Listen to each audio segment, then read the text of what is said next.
ஆசிரியர்கள் அனைவருக்கும் வணக்கம். பிஜிடிஆர்பி 2025க்கான எக்ஸாம் நோட்டிஃபிகேஷன் வந்து ஆகஸ்ட் மந்த்து இஷ்யூ பண்ணி நவம்பர் மந்தில் எக்ஸாம் கண்டக்ட் பண்ண போகிறாங்க. ஸோ அதற்கான நம்பர் ஆஃப் வேக்கன்சி வந்து பார்த்திங்கன்னா 1915 கொடுத்துருக்காங்க. எல்லாமே வந்து டென்டேட்டிவாக தான் அனௌன்ஸ் பண்ணியிருக்காங்க.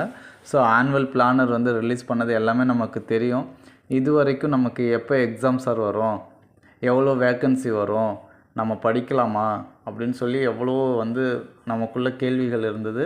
அதற்கு ஒரு விடையாக தான் டிஆர்பி வந்து ஆனுவல் பிளானரை ரிலீஸ் பண்ணிட்டாங்க. ஸோ டிஆர்பி சைடு அவங்க வந்து கரெக்டாக எல்லாமே பண்ணிட்டாங்க. இப்போ நாம் என்ன பண்ணணும், இந்த எக்ஸாமுக்கு இந்த எக்ஸாம் இது வந்து நம்முடைய கனவு. இந்த கனவை நினைவாக்கணும்னா நாம் என்ன பண்ண போகிறோம் அப்படின்றது தான், நாம் என்ன பண்ணால் இந்த தேர்வில் வெற்றி அடைய முடியும் அப்படின்றத இந்த வீடியோவில் பார்க்கலாம். ஸோ வீடியோவை ஸ்கிப் பண்ணாதீங்க. வீடியோக்குள்ளே போகிறதுக்கு முன்னாடி நீங்கள் நம்ம சேனலுக்கு நியூ வியூவராக இருந்தால் கண்டிப்பாக ஒரு சப்ஸ்கிரைப் பண்ணி பக்கத்தில் இருக்கக்கூடிய பெல் ஐக்கானை கிளிக் பண்ணிக்கோங்க. அப்போ தான் டெட்டு டிஆர்பி சம்மந்தமான அனைத்து தகவல்களும் உங்களை உடனுக்குடன் வந்து சேரும். அது ஃபஸ்ட்டு எடுத்தோடனே நம்ம சிலபஸை வந்து டவுன்லோட் பண்ணிக்கணும். ஃபஸ்ட்டு எடுத்தோடனே நீங்கள் வந்து என்ன பண்ணணும்னா சிலபஸை டவுன்லோட் பண்ணணும், நியூ சிலபஸை. ஸோ நியூ சிலபஸ்ஸு நம்ம ஏற்கனவே வந்து ஓல்டு சிலபஸ் தான் ப்ரிப்பேர் பண்ணிகிட்ருப்போம். இப்போ நாம் என்ன பண்ணோம்னா ஓல்டு சிலபஸ் ஒரு பிரிண்ட் எடுத்துக்கோங்க, நியூ சிலபஸ் ஒரு பிரிண்ட் எடுத்துக்கிட்டு இது வரைக்கும் நாம் என்னென்ன சிலபஸ் எல்லாம் கவர் பண்ணியிருக்கோம் அப்படின்றத நீங்கள் என்ன பண்ணணும், டிக் அடித்து வச்சுக்கணும் நியூ சிலபஸில். ஓகேங்களா?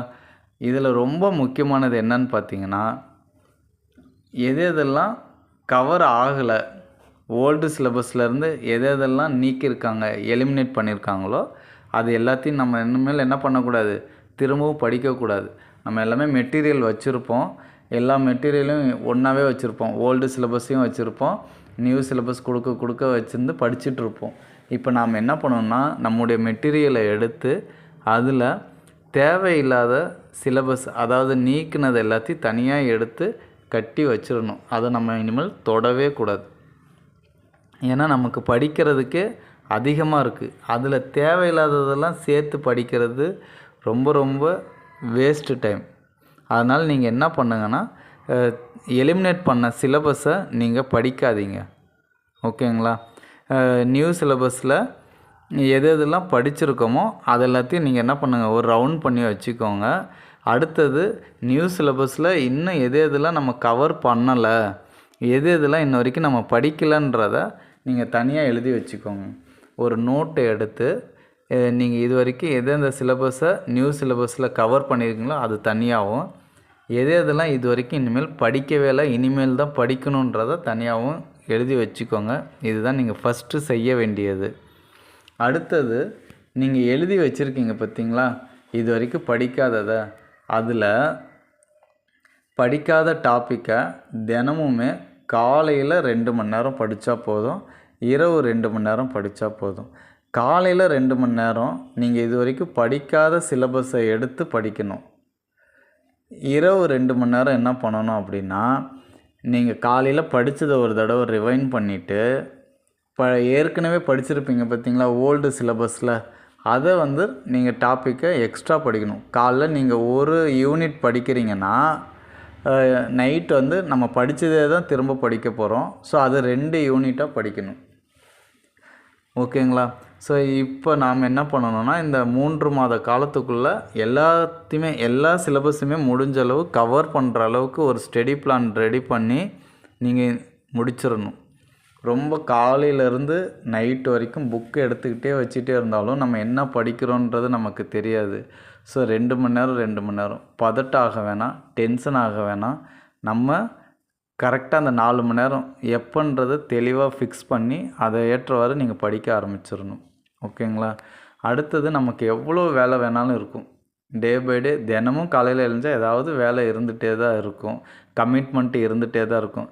ஸோ இந்த கமிட்மெண்ட்டெல்லாம் ஒதுக்கி வச்சுட்டு இந்த எக்ஸாமுக்காக நம்ம என்ன பண்ணணும், படிக்கணும். நவம்பர் மந்த்து தானே இருக்குது, நம்ம படிக்க ஆரம்பிக்கலாம் அப்படின்னு அசால்ட்டாக இருக்கக்கூடாது. ஸோ சிலபஸை கவர் பண்ணிக்கோங்க. அடுத்தது ஒவ்வொரு யூனிட்டும் படிக்கும்போது அந்தந்த யூனிட்டுக்குரிய ப்ரீவியஸ் இயர் கொஸ்டினை நீங்கள் என்ன பண்ணுங்கள், ப்ரீவியஸ் இயர் கொஸ்டினை ரெடி பண்ணி வச்சுக்கிட்டு டிக் அடிங்க. ஒரு யூனிட் பார்க்குறோமா, அடுத்தது அந்த யூனிட்டுக்கான கொஸ்டினை நீங்கள் எவ்வளோ இப்போலாம் ஆப்பர்ச்சுனிட்டி இருக்குது, நெட்டில் கூகுளில் சர்ச் பண்ணாவே நமக்கு அந்தந்த யூனிட்டுக்கான கொஸ்டின் பேப்பர் வந்துடுது. ஓகேங்களா? ஸோ அதை எடுத்து நம்ம டிக் அடிக்கலாம், அதுக்குரிய டவுட்டெல்லாம் நம்ம கிளாரிஃபை பண்ணிக்கலாம். ஸோ இந்த ப்ராக்டிஸ் பண்ணுங்கள். சிலபஸ் படித்தா மட்டும் நம்மளால் வெற்றி அடைய முடியாது. அதற்குரிய கொஸ்டின் பேப்பரை நம்ம எந்த அளவுக்கு கொஸ்டின் பேப்பர் ப்ராக்டிஸ் பண்ணுறோமோ அந்த அளவுக்கு நம்ம ஈஸியாக வெற்றி கனியை அடைஞ்சிடலாம். ஓகேங்களா? ஸோ இப்போ நம்ம என்ன பண்ணுவோம்னா, மெயின் சப்ஜெக்ட் மட்டும்தான் நீங்கள் என்ன பண்ணுவீங்க, கவர் பண்ணிகிட்டே இருப்பீங்க. எஜுகேஷன் மெத்தடாலஜியும் அடுத்தது கரண்ட் அஃபேர்ஸும் நீங்கள் கண்டுக்கவே மாட்டீங்க. இது எப்போ கண்டுக்குவீங்க அப்படின்னா, லாஸ்ட்டு 1 வீக்கு இல்லைனா 2 வீக் தான் அது படிப்பீங்க. அந்த தப்பை தயவு செய்து பண்ணாதீங்க. இப்போ 110 கொஸ்டின் அப்படின்றது பெருசாக தான் இருக்கும். இந்த மீதி இருக்கக்கூடிய 40 கொஸ்டின்ஸ் தான் நம்ம என்ன பண்ணலாம், ஈஸியாக நம்ம வந்து அட்டன் பண்ணுற மாதிரி இருக்கும். இந்த 40 கொஸ்டினை நம்ம நல்லா படிச்சுக்கிட்டோம் அப்படின்னா அதை ஈஸியாக அட்டன் பண்ணலாம். ஸோ மேஜர் சப்ஜெக்ட் வந்து கொஞ்சம் டிஃபிகல்ட்டாக இருந்தாலும் அதை வந்து இதில் ஈடு செய்யலான்னா இந்த 40 கொஸ்டின் எஜுகேஷன் மெத்தடாலஜிலையும் நீங்கள் ஜிகேலையும் ஈஸியாக கவர் பண்ணலாம். ஸோ எப்போவுமே என்ன பண்ணணுன்னா, வீக்லி ட்வைஸ் இல்லைனா த்ரைஸு, ஒரு வாரத்தில் 2 நாள் 3 நாள் நீங்கள் என்ன பண்ணால் 1 மணி நேரம் இந்த எஜுகேஷன் மெத்தடாலஜிக்கும் இந்த கரண்ட் அஃபேர்ஸுக்கும் நீங்கள் இம்பார்ட்டன்ட் கொடுக்கணும். ஓகேங்களா? ஸோ இப்போ நமக்கு வந்து ஆகஸ்ட் மந்த்து நோட்டிஃபிகேஷன் விட போகிறாங்க அப்படின்னா அதற்கு முன்னாடி இருக்கக்கூடிய ஒரு 6 மந்த்து நீங்கள் கணக்கு எடுத்து அதிலேருந்து கரண்ட் அஃபேர்ஸ்லாம் ப்ரிப்பேர் பண்ண ஆரம்பிச்சிடணும். ஓகேங்களா? ஸோ கரண்ட் அஃபேர்ஸ்லாம் டைரெக்டாக தான் கேட்பாங்க. ஸோ அதனால் நீங்கள் பயப்படவே வேணாம். ஏன்னா எஜுகேஷன் மெத்தடாலஜி கூட நமக்கு கொஞ்சம் டிஃபிகல்ட்டாக இருக்கும். 4 ஆப்ஷனுமே நமக்கு வர மாதிரியே இருக்கும்.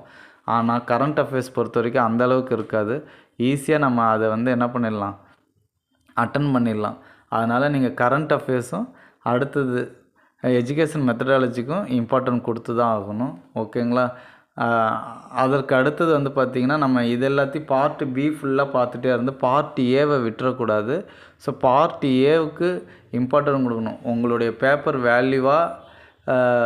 வேல்யூ இல்லையா அப்படின்றது ஃபிக்ஸ் பண்ணுறது எலிஜிபிலிட்டி டெஸ்ட்டு தமிழ் தான். ஸோ தமிழை வந்து கேர்லெஸ்ஸாக விட்டுறாதீங்க. ஸோ அதுக்கு எப்படி ப்ரிப்பேர் பண்ணணுன்றதை அடுத்த வீடியோவில் பார்க்கலாம். ஓகேங்களா? ஸோ இதுதான் சிலபஸை நல்லா கவர் பண்ணுங்கள். கமிட்மெண்ட்டெல்லாம் ஒதுக்கி வச்சுட்டு இந்த 1 வருட காலம் நம்ம வந்து எக்ஸாமுக்காகவே நம்மளோட லைஃப்பை வந்து என்ன பண்ணணும், விட்டுறணும். அடுத்தது ப்ரீவியஸ் இயர் கொஸ்டினை ப்ராக்டிஸ் பண்ணுங்கள், அதிகமாக ப்ராக்டிஸ் பண்ணுங்கள்.